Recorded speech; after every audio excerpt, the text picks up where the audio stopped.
철학자요 심리학자인 윌리엄 제임스라는 사람이 이런 말을 남겼습니다. 생각이 바뀌면 행동이 바뀌고, 행동이 바뀌면 습관이 바뀌고, 습관이 바뀌면 인격이 바뀌고, 인격이 바뀌면 운명이 바뀐다.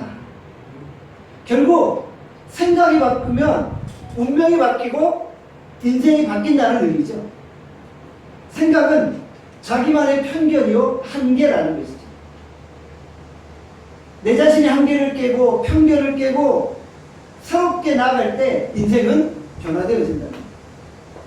우리 눈앞에 펼쳐진 세상은 너무나도 넓어요. 그런데 자기만의 편견, 자기만의 생각에 갇혀 있으면 그 넓은 세상을 경험할 수 없다는 것이죠. 아침마당이라는 프로에서 76세의 임종수 할머니를 소개한 적이 있습니다. 1944년생인 그녀는 비키니 의상에 어울리는 몸짱 할머니입니다. 그녀는 76세의 나이에 시니어 보디빌더 대회에서 당당히 트로피를 들어올렸습니다. 처음 그녀가 보디빌더를 시작한 것은 나이가 점점 들면서 거동이 불편했기 때문이라고 합니다. 걸어다니는데 기력이 없고 몸이 불편한 거예요. 그래서 병원에 가서 상담을 했더니 할머니 운동을 시작하셔야 됩니다 라고 했다고 합니다. 그래서 동네 주변에 헬스장을 찾아갔고 관장님과 상담한 후에 본격적인 헬스를 시작합니다. 한 달 동안 일주일에 3번 열심히 헬스를 하니까 어느 순간에 다리가 안 아프기 시작하는 거예요. 그리고 관장님이 열심히 하는 그 할머니를 보고 보디빌더 대회에 출전할 것을 권면했다고 합니다. 처음에는 이 할머니가 관장님 무슨 보디빌더 대회요? 그냥 이렇게 살다가 죽으면 되죠? 라고 그렇게 거부했다고 해요. 그런데 집에 돌아가서 곰곰이 생각해 보니까 한번 도전하고 싶은 생각이 들었다는 거예요. 그렇게 자신의 생각을 바꾸니까 70대 중반의 나이에 새로운 인생이 펼쳐진 거예요. 그녀는 수많은 시니어들 가운데 70이 넘는 나이에도 트로피를 들어올리며 새로운 인생을 살았다. 그녀를 보는 수많은 시니어들이 새로운 도전의 마음을 가지고 새로운 인생을 걸어가기 시작했다는 것이죠. 인생이 바뀌기 위해서는 우리의 생각이 바뀌어야 되는 거예요. 우리의 편견이 바뀌어야 되는 거예요. 이 나이에 내가 뭘 해? 라는 그런 고정관념이 바뀌는 거예요. 그러면 우리에게 새로운 인생이 펼쳐지게 되어진다는 거예요. 생각이 바뀐다는 것은 내가 새로운 인생을 시작한다는 거나 마찬가지라는 거예요. 생각을 바꾼다는 것은 다른 것들을 수용한다는 의미죠. 나이가 점점 들어가면서 다른 사람들의 생각을 수용하기 어려워지는 거예요. 그런데 우리가 생각을 바꾸면은 다른 것들을 받아들이기 시작하는 거예요. 넓은 마음을 가지고 다른 생각들을 포용하는 거예요. 내 것만이 옳다는 그런 주장들을 버리고 많은 것들을 포용할 수 있기를 바랍니다. 오늘 본문에 보니까 베드로가 기도 가운데 환상을 보죠. 어떤 환상인가요? 하늘에서 보자기가 하나 내려와요. 그 보자기에는 뭐가 들어있죠? 레위기 11장, 신명기 14장에 나타나는 부정한 음식들이 등장하는 겁니다. 하나님은 베드로에게 그 부정한 음식을 먹으라고 말씀하십니다.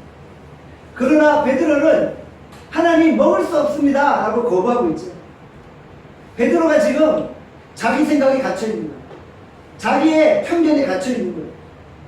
닫힌 사고를 가지고 있으니까 하나님이 먹으라고 하는데도 안 됩니다, 못 먹습니다 라고 거부하고 있는 거죠. 열린 사고를 가지고 있어야지 생각의 전환이 일어나고 새로운 변화가 일어나지 않나요?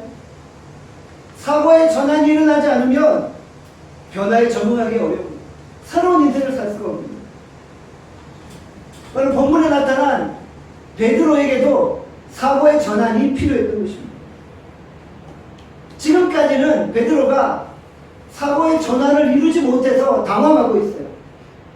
오늘 본문 사도행전 10장 17절에 보면 이렇게 말씀하죠. 제가 한번 읽겠습니다. 베드로가 본 그 환상이 무슨 뜻인지 속으로 의아해하더니. 베드로가 환상을 보면서 의아해서 고개를 갸우뚱거리는 거예요. 도대체 이 환상이 무슨 의미일까? 베드로는 평생 유대인의 음식법을 어겨본 적이 없는 거예요. 그는 유대인들이 말하는 그 부정한 음식을 단 한 번도 입에 대지 않았던 거예요. 그런데 하나님이 그 음식을 먹으라고 하는 거예요. 베드로의 입장에서 상당히 당황스럽죠. 그래서 깊은 생각에 잠겨 있는 거예요. 사도행전 10장 19절에 말씀합니다. 같이 우리 19절 말씀 함께 읽겠습니다. 시작.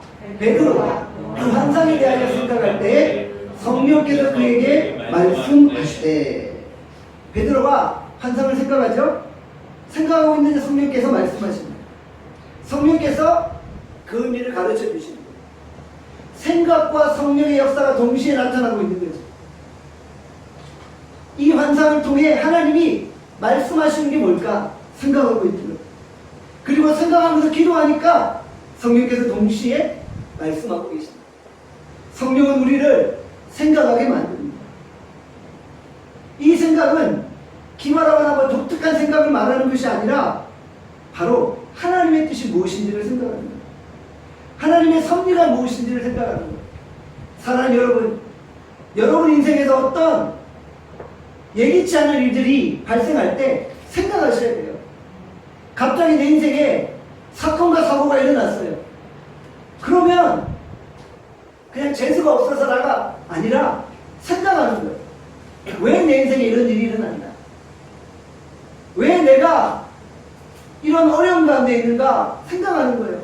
생각하면서 기도하는 거예요. 그래서 빨리 하나님의 뜻을 받아들이고 내 삶을 바꾸는 거예요. 사고의 전환과 생각의 전환을 가지고 새로운 길로 나가야지 인생이 편안하지요. 하나님이 계속 내 인생에 사건과 사고를 주시는데도 깨닫지 못하고 계속 내 길로 가는 거예요. 그러면 나중에 큰일 나는 거예요. 큰일 나기 전에 빨리 우리의 생각을 바꾸고 하나님의 길로 돌아서야 하는 것이죠. 인간이 타락했던 원인이 무엇입니까? 바로 죄악된 생각 때문입니다. 창세기 3장 6절에 말씀합니다. 같이 창세기 3장 6절 말씀 읽겠습니다. 시작. 여자가 그 나무를 본즉 먹음직도 하고 보암직도 하고 지혜롭게 할 만큼 탐스럽기도 한 나무인지라. 여자가 그 열매를 따먹고. 마귀가 먼저 여인 하와의 마음속에 죄악된 생각을 심어놓은 거예요. 그러니까 원래 그 나무는 하나님이 먹지 말라고 한 것이죠. 베드로의 상황과 반대였어요. 베드로는 하나님이 먹으라는데 베드로는 먹지 않았던 거예요. 오늘 본문에 보니까 또 다른 장면은 뭐예요? 사단은 먹으라 그러는데 하나님은 먹지 말라 그러는 거죠. 여자가 그 나무를 보니까 너무 먹음직해 보였던 거예요. 보암직해 보였던 거예요. 지혜롭게 할 만큼 탐스럽게 보였던 거예요. 그래서 머릿속에 먹고 싶은 생각이 든 거예요. 분명히 하나님은 먹지 말라고 했는데 먹고 싶은 생각이 들었던 거예요. 그래서 따먹고 온 인류가 죄악 가운데 거하게 된 것이죠. 마귀가 주는 생각은 우리를 죄의 길로 들어서게 만드는 거예요.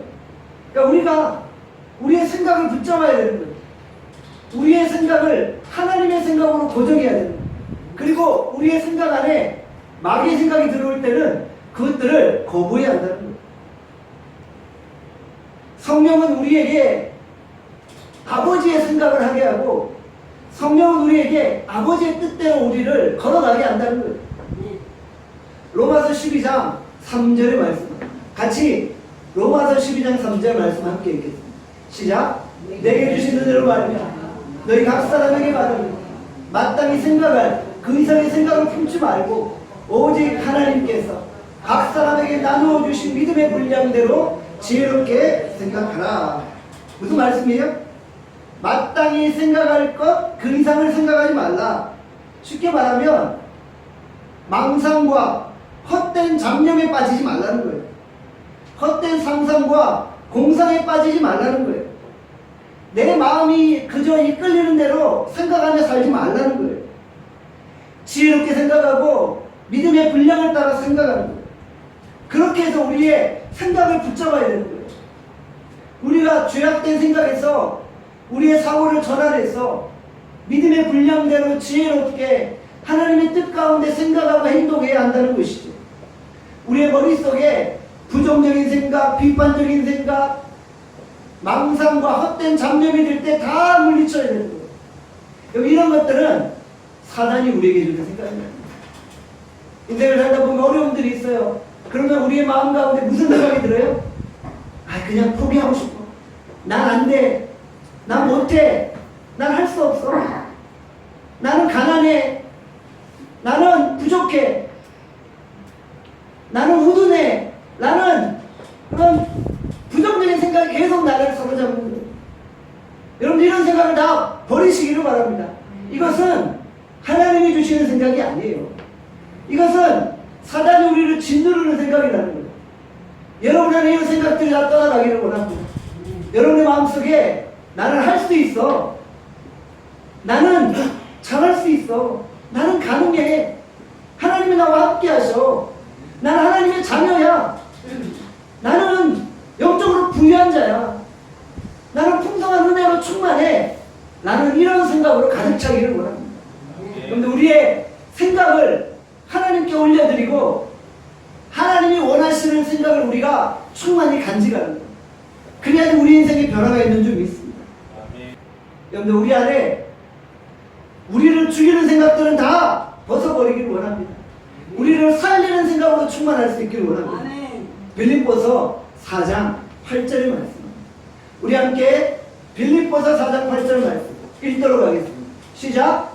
끝으로 형제들아 무엇이든지 참되며 무엇이든지 경건하며 무엇이든지 옳으며 무엇이든지 정결하며 무엇이든지 사랑받을 만하며 무엇이든지 칭찬받을 만하며 무슨 덕이 있든지 무슨 기름이 있든지 그것들을 생각하라.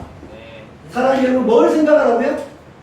참된 거 생각하고 경건한 거 생각하고 옳은 거 생각하고 정결한 거 생각하고 사랑받을 만한 거 생각하고 칭찬받을 만한 거 생각하라는 거예요. 무슨 덕이 있는지 무슨 기름이 있는지 그것들만 생각하라는 거예요. 그 우리의 생각을 붙잡으라는 거예요. 그리고 우리의 생각을 하나님 앞에 올려드려야 하는 것입니다.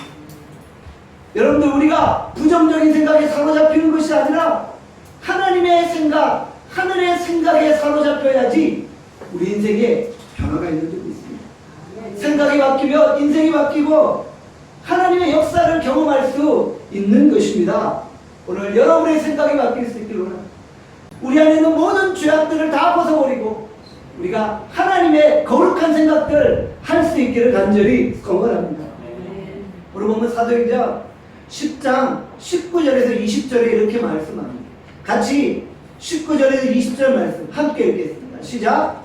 성령께서 그에게 말씀하시되 두 사람이 너를 찾으니 일어나 내려가 의심하지 말고 함께 가라. 내가 그들을 보내었느니라. 아멘. 생각하고 있으니까 성령께서 베드로에게 말씀하십니다. 뭐라고 말씀하세요? 의심하지 말고 두 사람을 따라가라. 그 두 사람은 내가 보낸 사람이다. 그들을 따라가라 라고 말씀하셨죠. 베드로가 그에 대해 어떻게 반응합니까? 그대로 순종하였죠. 하나님이 사용하시는 사람은 어떤 사람입니까? 그대로 순종하는 사람입니다.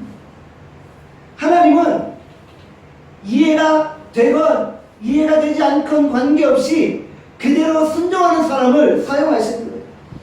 지금 베드로는 이 환상을 보면서 도저히 정말 납득이 안 갔어요. 그렇죠? 평생 내가 음식법을 지켰는데 어떻게 하나님이 이 음식법을 어기라고 하시는가? 도저히 이해가 안 됐어요. 컷도 안 됐어요. 그런데 그 말씀에 그대로 순종했다. 그리고 하나님은 순종하는 사람과 함께 일하셨다는 것입니다. 순종은 무엇입니까? 내 의지, 내 고집을 꺾는 거예요. 내 생각을 꺾고 내 생각을 바꾸는 거예요. 내 생각으로 판단할 때 이건 절대 아니에요. 도저히 납득이 안 가요. 그래도 하나님의 음성이면, 그것이 하나님의 뜻이면 그대로 순종하는 것이죠. 왜 이것이 가능해요? 하나님은 언제나 오르시기 때문에. 하나님은 언제나 선하시고, 하나님은 언제나 실수하지 않으시고, 하나님은 언제나 완전하시기 때문이에요. 그래서 우리의 생각을 하나님의 생각에 맞추는 거예요. 우리가 하나님보다 더 똑똑하지 않아요. 우리가 내 생각을 접고 변화를 수용하며 하나님의 생각에 맞추는 거예요. 우리가 순종해야지 하나님이 우리를 쓰기 편하신 거예요. 자꾸만 하나님 왜요? 왜요? 왜 그렇게 해야 돼요? 이렇게 하면 하나님이 불편하신 거예요. 그리고 하나님의 역사를 이룰 수 없는 거예요. 하나님이 쓰시기 편한 사람은 어떤 사람이에요? 시킨 대로 순종하는 사람이 되고 있습니다. 내 생각을 버리고 하나님의 생각에 우리의 생각을 맞추는 거예요. 베드로가 생각하기에 부족한 음식이었지만 하나님이 먹으라고 하니까 먹는 거예요. 그래야지 하나님이 쓰시기 편하다는 거예요. 우리 나름교회 모든 성도들이 하나님이 쓰시기에 가장 편한 사람들이 될 수 있기를 바랍니다. 아멘. 여러분 사도행전 10장 22절의 말씀합니다. 같이 22절 말씀 함께 읽겠습니다. 시작. 그들이 대답하되 백부장 고넬료는 의인이요 하나님을 경배하는 사람이다. 유대 온 족속이 칭찬하더니 그가 거룩한 천사의 지시를 받아 당신을 그 집으로 청하여 말을 들으려 하느니라 한대. 아멘. 부하들이 베드로를 찾아가서 자기 주인에 대해서 설명하고 있죠. 고넬료는 어떤 사람입니까? 의인이었어요. 하나님을 경외하는 사람이었어요. 온 유대 족속이 그를 칭찬했어요. 그는 구제를 많이 했고 기도를 많이 하는 사람이었다는 것이죠. 식민지 지배 국가에서 로마 장군으로서 이렇게 훌륭하고 탁월한 성품을 소유하고 있었던 거예요. 참으로 놀라울 뿐이에요. 그는 하나님 앞에서 사람 앞에서 거만하지 않았고 겸손하였다는 것이죠. 그런데 고넬료에게 부족한 것이 무엇이었어요? 바로 탁월한 성품이나 훌륭한 인품을 가지고는 구원에 이르를 수 없었다는 것이죠. 아무리 인품이 좋고 아무리 성격이 좋아도 그것 가지고 구원받지는 못한다는 거예요. 고넬료에게는 구원의 은총이 없었던 거예요. 그래서 하나님의 환상을 통해 고넬료와 베드로를 만나게 하신 거죠.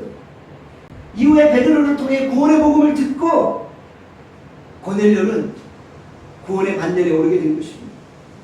이것은 무엇을 의미합니까? 행위로 구원을 얻을 수 없다는 거예요. 아무리 성실하게 살고 아무리 선행을 많이 하고 아무리 정직하게 살고 아무리 법 없이 살아도 결국 그것 가지고 구원 얻는 게 아니라는 거예요. 구원은 오직 예수 그리스도를 믿음으로 고백하고 입으로 시인하고 그분을 영접할 때 이루어지게 되어진다는 것입니다. 그래서 로마서 10장 10절에 이렇게 말씀하죠. 사람이 마음으로 믿어 의에 이르고 입으로 시인하여 구원에 이릅니다. 우리가 선행으로 구원 얻는 게 아니에요. 오직 내 마음으로 믿음으로 예수 그리스도를 영접하고 그 예수 그리스도를 믿는 믿음으로 구원에 이르게 되는 거예요. 그리고 우리가 입으로 시인하는 거예요. 예수 그리스도 나의 구세주임을 고백하는 거예요. 그럴 때 구원에 이르게 되어집니다. 고넬료는 정말 훌륭한 인품과 정말 많은 구제를 하는 사람이었지만 이 구원의 복음을 몰랐던 거예요. 이것이 부족했던 거예요. 그래서 성령께서 베드로를 통해 고넬료를 찾아가게 하셨던 것이죠. 베드로는 육시의 환상을 보았죠. 제 육시는 언제요? 바로 정오 시간입니다. 그리고 베드로가 환상을 보기 그 전날 고넬료도 환상을 보았죠. 고넬료는 제9시 오후 3시경에 환상을 본 거예요. 그리고 부하들을 요바로 보내서 베드로를 데려오라고 청하고 있죠.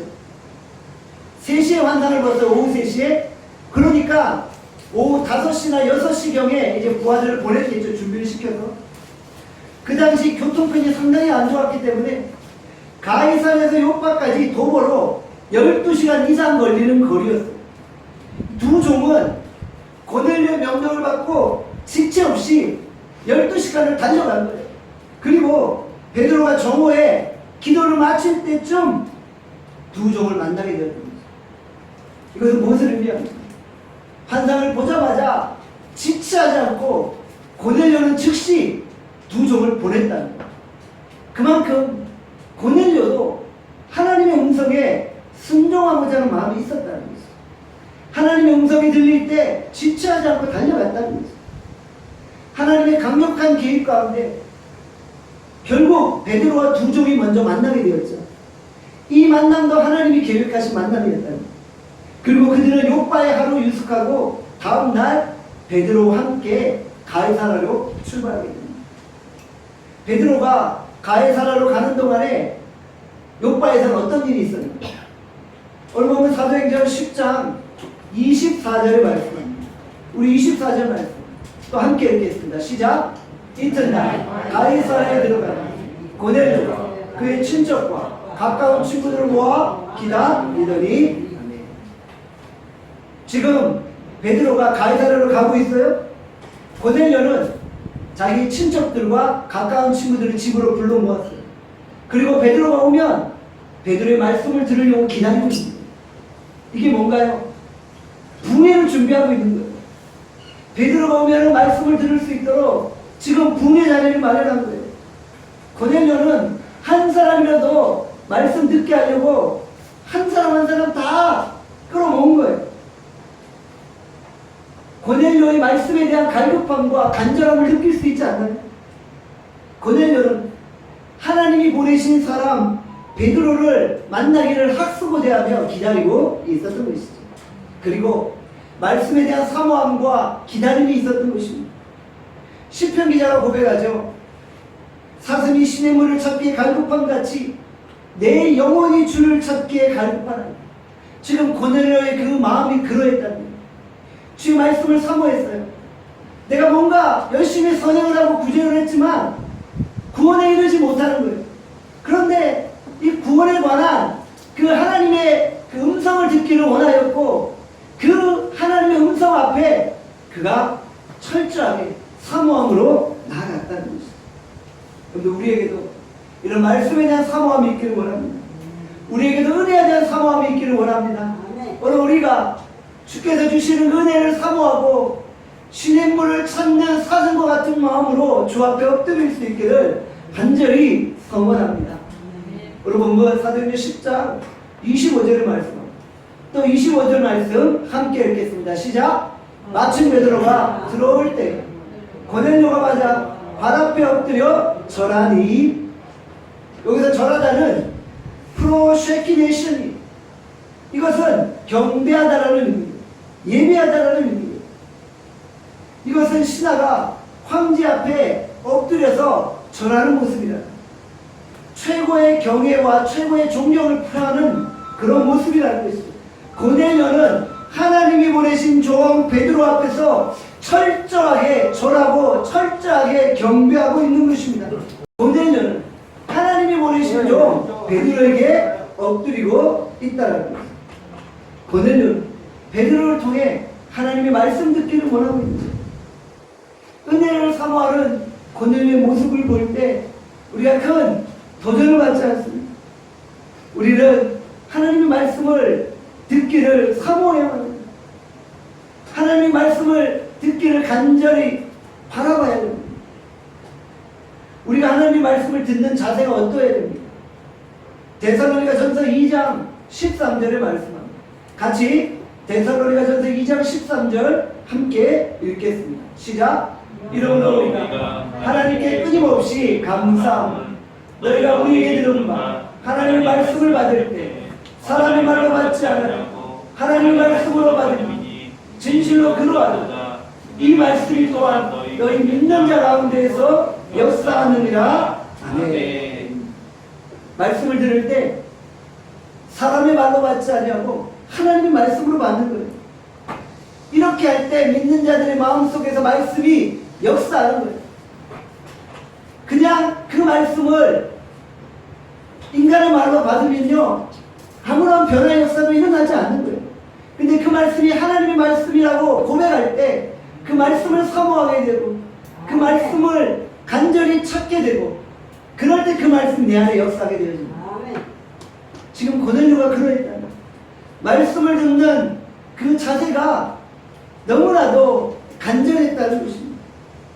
사랑하는 우리 나눔교회 성도 여러분, 오늘 주 앞에 엎드려 예배 드릴 때 여러분의 자세가 어떠합니까? 벌써 주일이야? 시간도 참 빠르네. 오늘은 안 갈 수도 없고 그냥 좀 졸다 와야 되겠네, 이런 자세입니까? 아니면 정말 하나님의 말씀의 은혜를 사모해서 은혜를 갈망해서 간절한 마음으로 기대하는 마음으로 하나님 앞에 엎드린 것입니다. 오늘 우리 목사님이 사도행전 10장의 말씀을 선포하시는데 그 말씀을 통해 내가 주의 음성을 듣기를 원하는 그런 간절함이 있습니까? 오늘 우리 안에 은혜를 받을 만한 준비가 되어 있습니까? 성령 충만한 예배, 은혜로 가득한 예배, 하나님의 임재가 충만한 예배를 우리가 하나님 앞에 드리고 있습니까? 우리가 마음의 준비를 하지 않고 결코 그런 결과들이 나올 수 없습니다. 예배의 순간에 말씀을 전하는 자라 말씀을 듣는 자라 모두가 사모함으로 주 앞에 나오는 거예요. 그럴 때 하나님의 역사가 우리 가운데 일어나는 거예요. 베드로가 언제 올지도 모르는데 고넬료는 가족 친지 일가 다 불러 모으고 오매불망 사모하며 기다리고 있지 않습니까? 이 마음으로 나갈 때 고넬료의 가정에 구원의 역사가 일어나게 되죠. 은혜를 사모하고 기다리고 또 갈망하는 자에게 하나님이 넉넉하게 채우시는 거예요. 시편 81편 10절에 말씀하죠. 내 입을 크게 열라 내가 채우리라. 우리가 입술을 크게 열고 하나님의 은혜를 받기를 사모할 때 하나님이 우리에게 놀라운 하늘의 은혜와 신령한 은사를 넘치도록 채워주시는 것입니다. 오늘도 그 은혜와 풍성한 긍휼을 우리 모두 받아 누릴 수 있기를 간절히 소원합니다. 어미새가 새끼새에게 먹이를 물어다 주잖아요. 그러면 새끼새가 입을 쩍쩍 벌리면서 어미새가 물어다 준 그 먹이를 받아 먹잖아요. 여러분들 그런 것처럼 우리가 이 말씀의 은혜를 사모하면서 하나하나 받아 먹고 내 안에 소화해내는 거예요. 그래서 내 영적인 양식과 영양분이 되어지는 거예요. 그런 하나님의 은혜가 여러분 가운데 넘쳐날 수 있기를 원합니다. 사도행전 10장 34절입니다. 함께 읽도록 하겠습니다. 시작. 베드로가 입을 열어 말하되 내가 참으로 하나님은 사람의 외모를 보지 아니하시고. 아멘. 지금 베드로가 이 일련의 상황들을 보면서 그의 생각이 바뀌었죠. 아, 하나님은 사람을 외모로 보지 않으시는구나. 내 생각이 지금까지 너무나도 편협해서 이방인들을 받아들이지 못했구나. 그러나 하나님은 사람을 외모로 보지 않으시는구나. 이제 내 생각이 바뀌어야 되겠구나. 그리고 고넬료에게 복음을 드렸다. 그리고 이 사건이 바로 이방인에게 복음이 증거되는 그런 전환점을 마련하는 사건이 되어졌다는 것이죠. 사도행전을 보면요, 세 가지 중요한 사건이 등장해요. 첫 번째는 뭐예요? 오순절 성령 강림 사건이죠. 두 번째는 뭐예요? 다메섹 선상에서 사도 바울이 회심한 사건이죠. 세 번째는 고넬료가 베드로의 말씀을 듣고 변화된 사건입니다. 여러분, 오늘 이 사건을 통해 이제 본격적으로 이방인들에게 복음이 증거되기 시작했다는 거예요. 여러분, 이 출발점은 바로 베드로의 사고 전환이 있었다는 거죠.